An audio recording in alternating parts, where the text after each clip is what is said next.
boys and girls. This is Pa. Are you ready for another bedtime story? Lovely. Have you cleaned your teeth? Well done. And I love those pajamas. Now grab your teddy and hop into bed.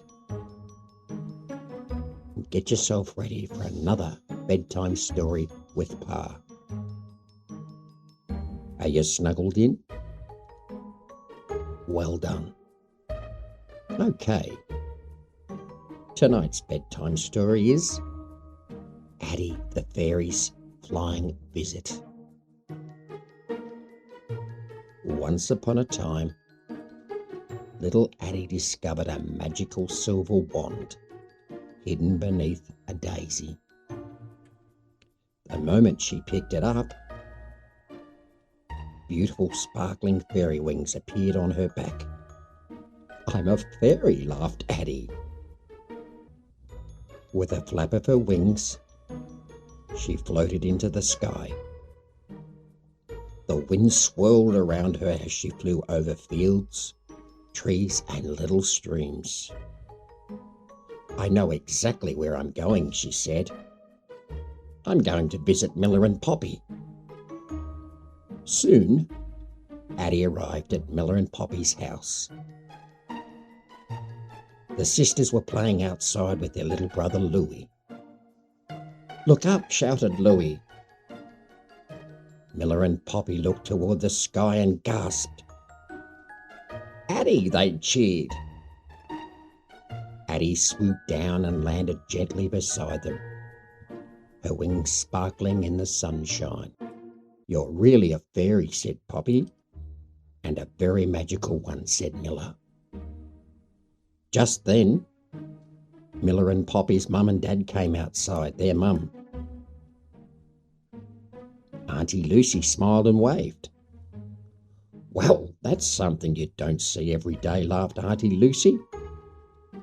Their dad, Uncle Jacob, rubbed his eyes.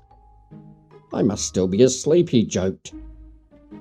Fairies don't visit our backyard. They do now, giggled Addi.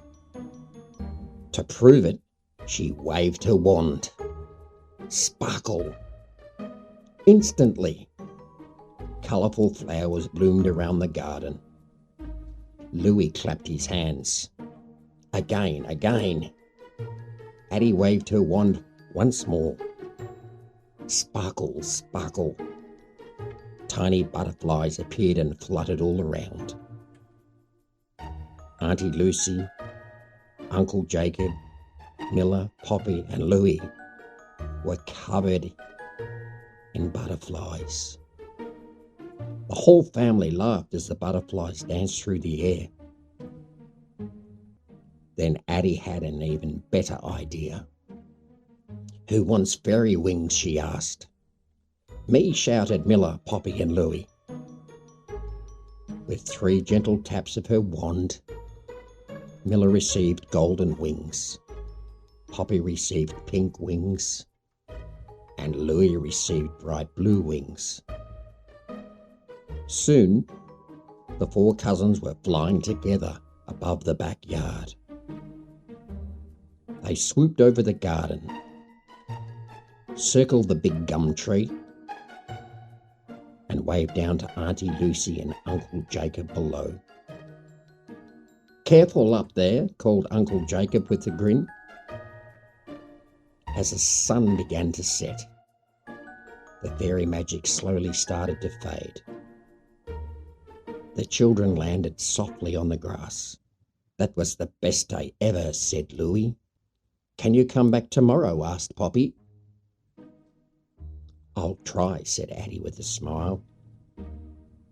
She hugged Mila, Poppy and Louie, then waved goodbye to Aunty Lucy and Uncle Jacob.